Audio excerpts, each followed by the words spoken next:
Halo Sobat Fisika, kembali ke kuliah Fisika Zat Padat. Kita akan masuki bab 2 ya, atau unit kedua. Sebenarnya bukan sampai bab 2 di buku Kittel gitu ya. Ya, ini tuh tentang vektor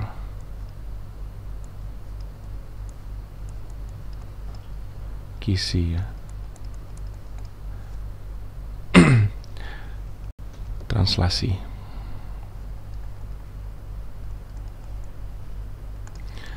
Atau vektor translasi Kisi ya, sorry, lebih benar.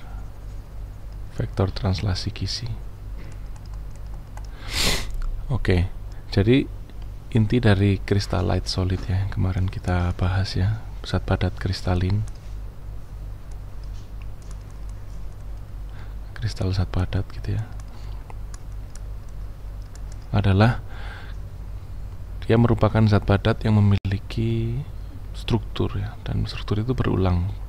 Katakanlah struktur itu terdiri dari atom-atom yang selalu memiliki perulangan gitu ya, dan pada intinya memiliki translasi yang menandakan di mana perulangan itu akan terjadi gitu ya. Nah, crystallite solid itu didefinisikan secara matematika bila kita memiliki posisi R gitu ya. Katakanlah R itu adalah di sini. Kita dapat menuliskan R itu sebagai suatu titik gitu ya. R prime misalkan ini ya, ditambah jarak yang disesuaikan oleh kristal tersebut. Nah, untuk itu kita mendefinisikan yang kita sebut sebagai vektor Kisi translasi ya.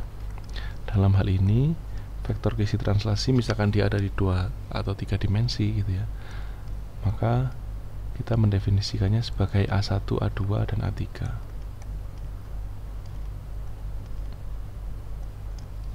Dengan ini adalah vektor ya, ini dari dia dituliskan tebal gitu di buku. Kemudian U1, U2, dan U3 ini adalah bilangan bulat ya, bilangan bulat.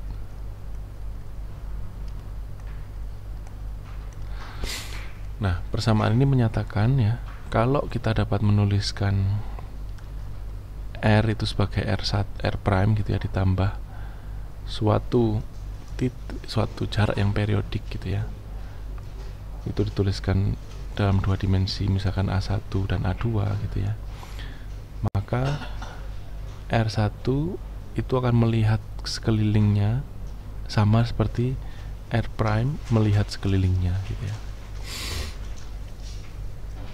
Nah, dalam hal ini kita bisa menuliskan perulangan kristal itu ke dalam 2 arah ya. Misalkan kita bisa menuliskan A1 itu ke arah sini misalkan ya. Ini adalah A1, kemudian A2 ke arah sini misalkan gitu. Nah, kalau kita geser-geser ya jarak A2, kita akan menemukan kembali atom yang lain. A2 kita geser ke arah sini, kita menemukan atom yang lain gitu ya, dan seterusnya. A1 juga kalau kita geser ke arah sini, kita menemukan atom yang lain, kita menemukan atom yang lain, dan seterusnya gitu. Jadi kita namakan A1 dan A2 ini adalah sebagai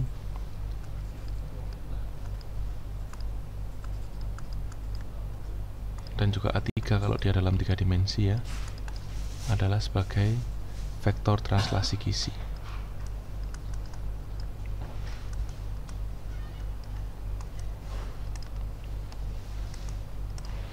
Nah, lebih lanjut, apakah itu zat padat gitu ya? Secara matematika kita gambarkan zat padat ya.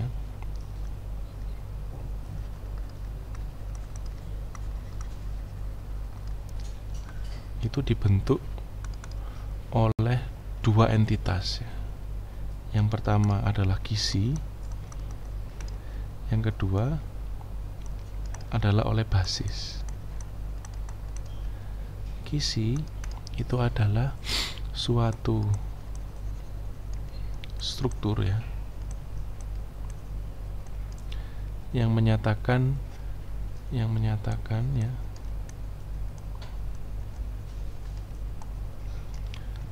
bagaimana perulangan dalam zat padat itu terjadi.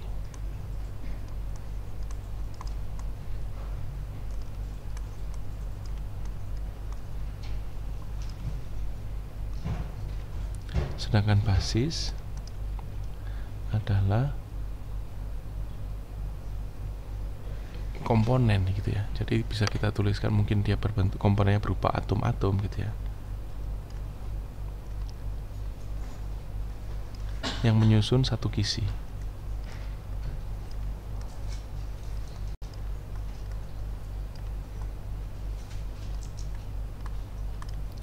Contohnya gitu ya, kita tadi menggambarkan kristal zat padat ya. Misal kita menggambarkan kisi itu sebagai titik-titik imajiner ya. Misalkan secara gampang kita membuat kisi kotak gitu ya misalkan. Nah, titik-titik ini bukan titik yang nyata tapi titik imajiner, tapi dia menjelaskan bagaimana perulangan terjadi dalam zat padat itu. Nah, perulangan itu ditentukan oleh dua vektor gitu ya, misalkan yang ke bawah ini vektor A1, yang ke kanan ini vektor A2 gitu ya. Nah, kemudian di tiap titik ini terdiri atas basis-basis ya. Yang paling sederhana kita bisa menggambarkan di titik ini terdiri dari satu atom. Jadi satu atom itu kita gambarkan di tengah-tengah gitu ya, dari basis ini. Tetapi juga kita boleh menggambarkan atom yang lain. Misalkan ada atom yang lebih kecil dengan warna hitam gini ya, gitu.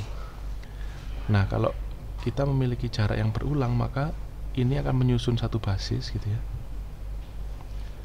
Dan di setiap kisi ini kita tambahkan sepasang atom ini gitu ya. Maka struktur zat padat itu akan menjadi seperti berikut ini. Nah, ini kita gambar secara berulang-ulang. Kalau basisnya berisi dua atom dan kisinya adalah kotak gitu ya, dengan jarak A1 dan A2 itu sama gitu ya, maka kita akan memiliki struktur yang sedemikian rupa.